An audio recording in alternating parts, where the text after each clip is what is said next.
Buenas tardes, maestro. Mi nombre es Oscar Enrique Hernández Santamaría y pues en esta ocasión vamos a resolver un problema de Thevenin y Norton por fuentes dependientes.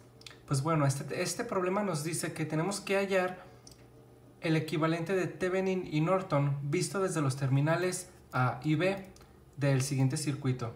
Pues bueno, nos dan este circuito y nos piden que hallemos el equivalente de Thevenin y Norton desde los terminales A y B. Primero que nada empezaremos con identificar el concepto para aplicar el equivalente de Norton y Thevenin. Recordemos que en caso del equivalente de Norton es hallar una resistencia en paralelo a una fuente de corriente que sea equivalente al circuito que nos dan. Y el equivalente de Thevenin es una fuente de voltaje en serie con una resistencia equivalente. Ya por ejemplo aquí nos dice el concepto de Norton y Thevenin. En segundo, debemos de plantear el problema. Podemos ver que el circuito no tiene fuentes dependientes. No, el circuito no tiene fuentes independientes. Solo tiene una fuente dependiente de la corriente y su X. Bueno, y su X que está bajando por la resistencia de 1500 ohms, que es lo que podemos ver aquí, el IX. Luego, este circuito no tendrá, bueno, no tiene voltaje de Thevenin ni tampoco de Norton, es decir, que el voltaje de ambas será igual, siempre será 0. Bueno, para seguir cuando un circuito tiene solo fuentes dependientes, recordemos que fuentes dependientes de voltaje, lo único que se puede calcular es la resistencia equivalente de Thevenin, o sea, nuestro equivalente solo consta de una resistencia, no va a tener fuentes ni de voltaje ni de corriente. Ya es, por ejemplo, lo que dije aquí, que no, siempre van a ser igual a 0, y para calcular la resistencia de Thevenin es aplicar una fuente de corriente o voltaje en las terminales de A y B. Bueno, principalmente de A y B del circuito para hallar una resistencia equivalente de Thevenin o Norton. La fuente de corriente es de 1 ampere y la fuente de voltaje es de 1 ampere. Ya por ejemplo, como podemos ver aquí, de corriente y de voltaje, de 1 y 1. Tenemos que aplicar una de esas dos. Después, hacemos de nuevo el circuito y le colocamos una fuente de corriente entre los terminales A y B de 1 ampere y nos genera un voltaje entre los terminales A y B. Disculpe. Ya por ejemplo, le aplicamos una fuente de corriente entre A y B. Bueno, ahora vamos a aplicar la ley de corriente de Kirchhoff. Un momento. Aquí aplicamos la ley de corriente de Kirchhoff en este nodo que está aquí, que es donde bajan todas.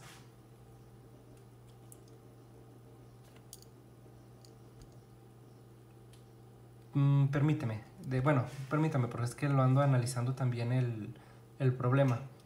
Aplicamos la fuente de corriente de Kirchhoff en este nodo, en este de aquí, y sabemos que lo que entra es, la ley de Norton, de Kirchhoff, disculpe, dice que lo que entra es igual a lo que sale.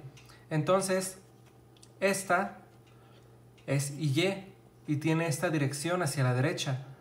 Y de este lado viene la de 1 amperio. Bueno, 1 ampere podría decirse, es lo mismo que esta de aquí también. El tercer punto es la solución del problema. Entonces, aplicamos la ley de corriente de Kirchhoff en el mismo nodo, que está en medio. Y nos da que las corrientes que entran son iguales a las que salen. Entonces tenemos que IX aquí más IY es igual a 1 ampere. Y despejamos IY y es igual a 1 menos IX.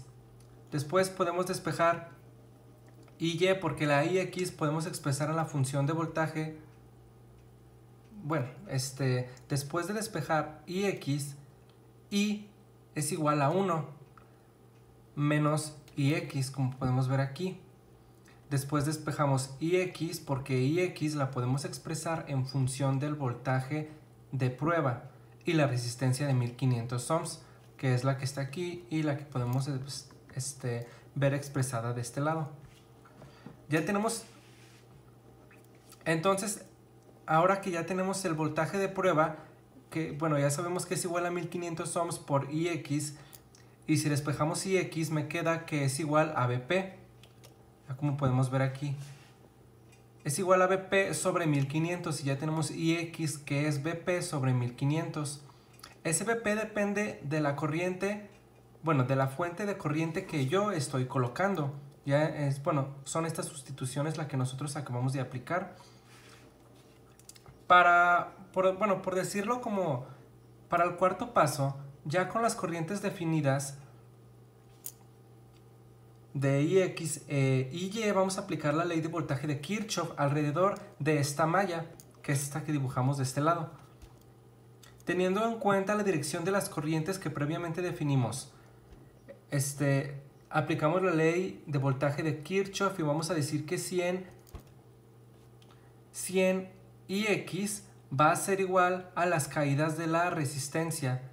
Entonces tenemos 750 Y menos 1500 Ix.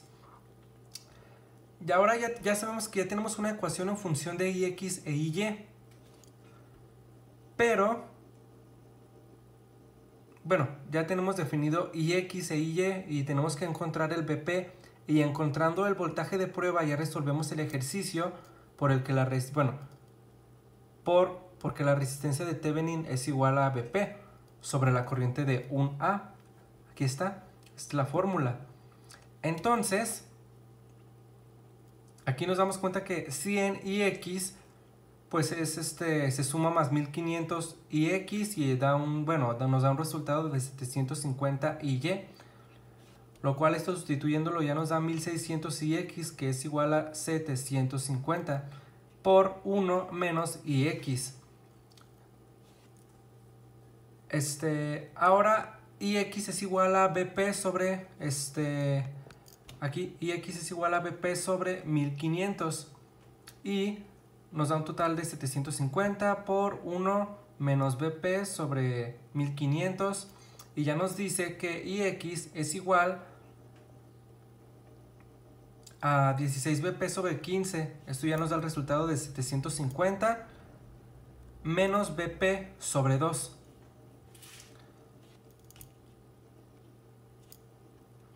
Resolviendo ya todo esto, llegamos a que despejando el BP, Ix e Y nos da, pues, bueno, primero que nada aquí nos da un valor de 750, lo cual sustituyéndolo nos da 47 BP, es igual a 750 por 30. Después 47 BP nos da un resultado de 22.500 y ya despejando BP, el resultado final es de 478.7 voltios. Luego la regla de Thevenin, que la tenemos de este lado, va a ser igual lo mismo a BP sobre 1 amper. Esto nos dice que la regla de Thevenin es igual a 478.7 voltios sobre 1A. Y ese es el equivalente que tendríamos visto desde los terminales A y B y será solo una resistencia, será solo una resistencia de 748.7 ohms sin fuentes de corriente ni voltaje porque no tenemos fuentes independientes que nos den algún voltaje. Entonces el resultado de la regla de Thevenin va a ser igual al final a 478.7 porque pues lo dividimos aquí entre 1 pero da lo mismo. Y este sería el resultado, el circuito resumido.